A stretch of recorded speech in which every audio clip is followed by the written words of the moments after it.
ప్రభునందు అత్యంత ప్రియమైనటువంటి వారులారా, మన ప్రభువును రక్షకుడైనటువంటి యేసుక్రీస్తు వారి యొక్క శుభనామమును మీ అందరికీ నా హృదయపూర్వక శుభములు వందనములు తెలియజేస్తున్నాను. ఉదయకాలం దేవుని వాక్యాన్ని ధ్యానం చేసుకుందాము. ఈరోజు వాక్య ధ్యానము కొరకు మనం తీసుకున్నటువంటి లేఖన భాగము ఆదికాండము 50వ అధ్యాయం 21వ వచనం. కాబట్టి భయపడకుడి, నేను మిమ్మును మీ పిల్లలను పోషించేదనని చెప్పి వారిని ఆదరించి వారితో ప్రీతిగా మాట్లాడెను. దేవుని నామునకు మహిమ కలుగును గాక.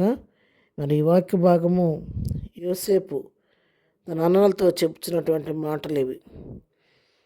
మరి మనందరికీ తెలిసిన విషయమే. యోసేపును తన అన్నలు గోతులో పడేసి ఐగుప్తులకు అమ్మవేసిన తర్వాత ఎన్నో కష్ట నష్టాలు పడి చివరికి అతను దేశానికి ప్రధాని కావడం, తర్వాత దేశం అంత కరువు వచ్చినప్పుడు తన దగ్గరే ధాన్యం దొరకటంతో చుట్టుప్రక్కల దేశస్తులు అందరూ తన దగ్గర ఆహారం కొరకు రావటం, ఆ క్రమంలోనే మరి యోసేపు దగ్గరికి తన అన్నలందరూ కూడా ఆహారం కొరకు రావటం. మరి యోసేపు అని గుర్తించాడు, కానీ వారు యోసేపుని గుర్తించినప్పుడు తను మరుగ్గా ఉండి తర్వాత తాను యోసేపుని వారికి తెలియచేసుకున్న తర్వాత తన జనాంగం అందరినీ అక్కడ తెప్పించుకొని గోషేను అనే ప్రాంతంలో వారికి నివాసం ఏర్పాటు చేసి వాళ్ళందరినీ పోషించడం జరిగింది. మనకు అందరికి తెలిసిన విషయమే ఇది. అయితే యాకోబు తన తండ్రి అని యాకోబు బ్రతుకున్నంతకాలం ఇలా చక్కగా పోషించబడుతూ వచ్చారు. వృద్ధాప్యమందు యాకోబు మరణించేసరికి వీడు భయపడిపోయి, ఎన్నాళ్ళు మన తండ్రి మనతో ఉన్నాడు కాబట్టి మనకి ఏం కీడు చేయకుండా మనల్ని మంచిగా చూశాడు, ఇప్పుడు నా తండ్రి చనిపోయాడు కదా, మరి మనల్ని ఏం చేస్తాడో అని భయపడిపోతున్న సమయంలో యోసేపు వారితో చెప్తున్నాడు, మీరు భయపడొద్దు, నేను మిమ్మల్ని మీ పిల్లలను పోషిస్తాను అని వారిని దుఃఖంలో ఉన్నటువంటి వారిని ఆదరించి వారిని ధైర్యపరిచి వారితో ప్రేమగా మాట్లాడినట్టుగా మనం చూస్తున్నాం. మరి వాడు అక్కడికి వచ్చిన దగ్గర నుంచి కూడా వాడు ఎంతో తన కీడు చేసినప్పటికీ తనలో తనకు హాని చేసి తన మరణాన్ని కోరుకొని చంపాలని ఆ గోతులో పడవేసి వాళ్ళకి అమ్మివేసినప్పుడు కూడా అదేది మనసులో పెట్టుకోకుండా వారిని కొంత పరీక్షించిన తర్వాత వారిని ఎంతో ప్రేమగా వాళ్ళని చూసుకున్నట్టుగా మనం చూస్తున్నాం. ఆదికాండంలోనే 47వ అధ్యాయం 12వ వచనం మనం చదువుకుంటే, మరి యోసేపు తన తండ్రిని తన సహోదరులను తన తండ్రి కుటుంబపు వారిని అందరినీ వారి వారి పిల్లల లెక్క చొప్పున వారికి ఆహారం ఇచ్చి సంరక్షించను.